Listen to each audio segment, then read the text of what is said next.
What if I told you that a single decision by the US government could change the global economy forever? In 2025, the US imposed new tariffs on China, expecting them to back down. But what happened next shocked the world. China didn't just retaliate, they launched a strategy that's reshaping the balance of power in the global economy. Today, we're breaking down how China's response is changing everything, from the phones in our pockets to the food on our tables. This isn't just a trade war. It's a battle for the future of global influence. In February 2025, the U.S. government announced new tariffs on over $60 billion worth of Chinese goods. These tariffs targeted key industries like computer parts, electric vehicle materials, and the raw resources needed for modern technology. The goal was clear: to pressure China into changing its trade practices and bring manufacturing jobs back to the U.S. But here's the thing: China didn't back down. Instead, they responded with a strategy that's been years in the making. Within days, China announced its own tariffs on $35 billion worth of American goods. But this wasn't just a tit-for-tat move. China carefully targeted industries tied to politically sensitive regions in the U.S., like soybeans from the Midwest and oil from Texas. The message was clear: if the U.S. wanted to play hardball, China was ready to hit back where it hurt the most. But tariffs were just the beginning. China's response went far beyond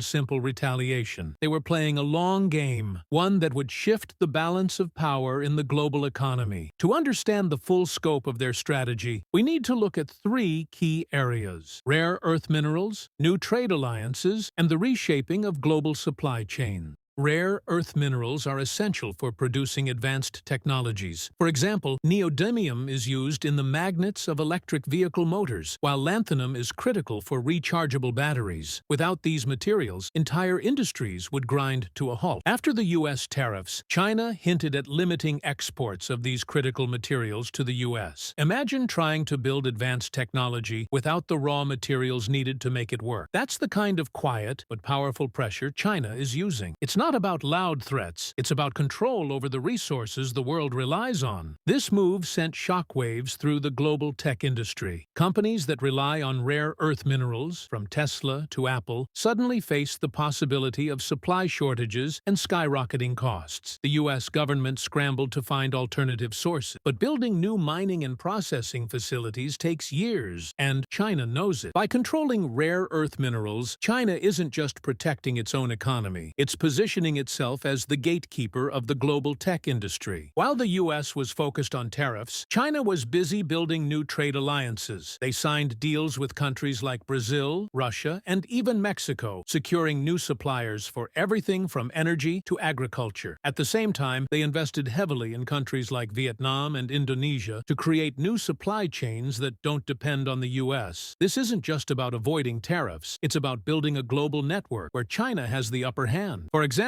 China has been investing billions in Africa to secure access to critical minerals and raw materials. They've also been building infrastructure projects in Southeast Asia, creating new trade routes that bypass the U.S. entirely. This shift in global supply chains is a game changer. It means that even if the U.S. and China eventually resolve their trade disputes, the global economy will never be the same. China's new trade alliances aren't just about economics, they're also about geopolitics. By strengthening ties with countries in Africa, Latin America, and Southeast Asia, China is expanding its influence in regions that have traditionally been aligned with the U.S. This isn't just a trade war, it's a battle for global influence. The U.S.-China trade war has forced companies around the world to rethink their supply chains. For years, the U.S. and many other countries relied heavily on China for manufacturing. But with rising tariffs and tensions, companies are shifting production to other countries like Vietnam, India, and Mexico. This trend, known as supply chain diversification, is reshaping the global economy. China saw this coming. Instead of resisting the shift, they've embraced it. By investing in countries like Vietnam and Indonesia, China is creating new supply chains that don't depend on the U.S. This not only helps China avoid future tariff risks, but also strengthens its ties with developing economies. For American companies, this means higher costs and longer timelines to adjust. It's not just a short-term disruption, it's a permanent change in how goods are made and moved around the world. The impact of this shift is already being felt. For example, Apple has started moving some of its production out of China to countries like India and Vietnam. But this process is slow and expensive, and it's not just tech companies that are affected. Industries ranging from clothing to automotive parts are also feeling the pressure. The result? Higher costs for businesses and, ultimately, higher prices for consumers. One of the most immediate impacts of the U.S.-China trade war has been on consumers. Tariffs have led to higher costs for everything from electronics and clothing to food and household items. Think about it. If a smartphone relies on Chinese-made parts, and those parts are now more expensive because of tariffs, who do you think ends up paying the difference? That's right, you and me. It's like a hidden tax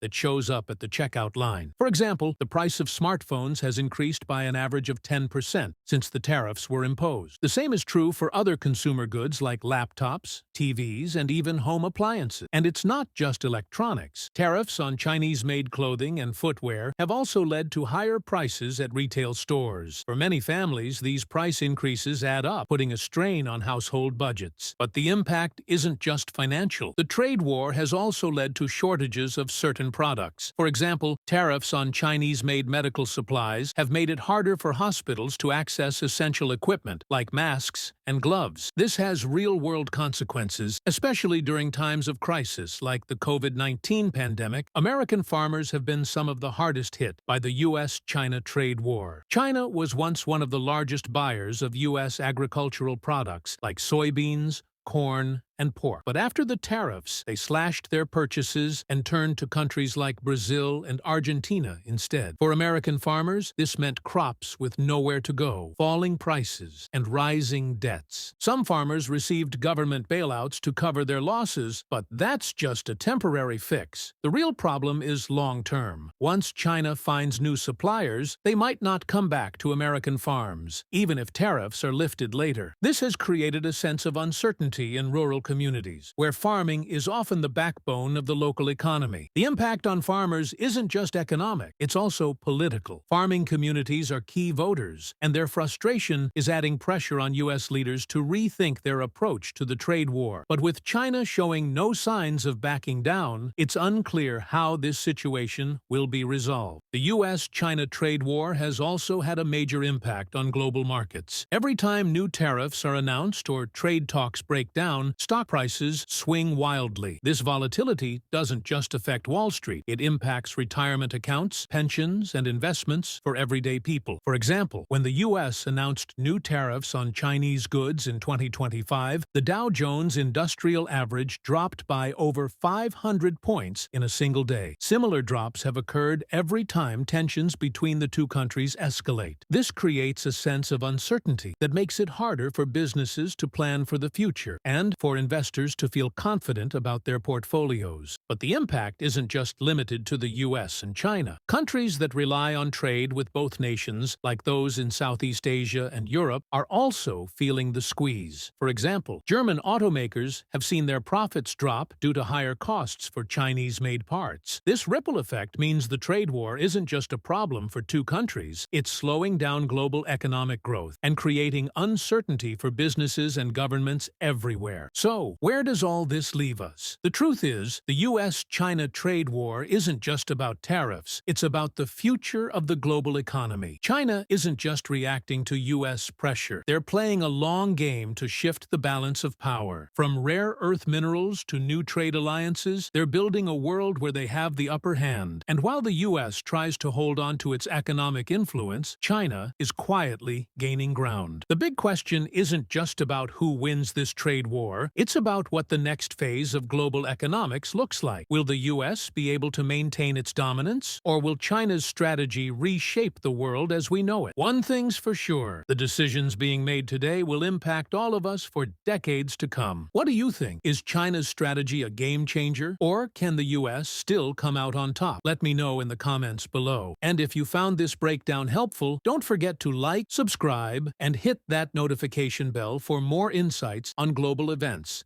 that impact all of us. Thanks for watching, and I'll catch you in the next one.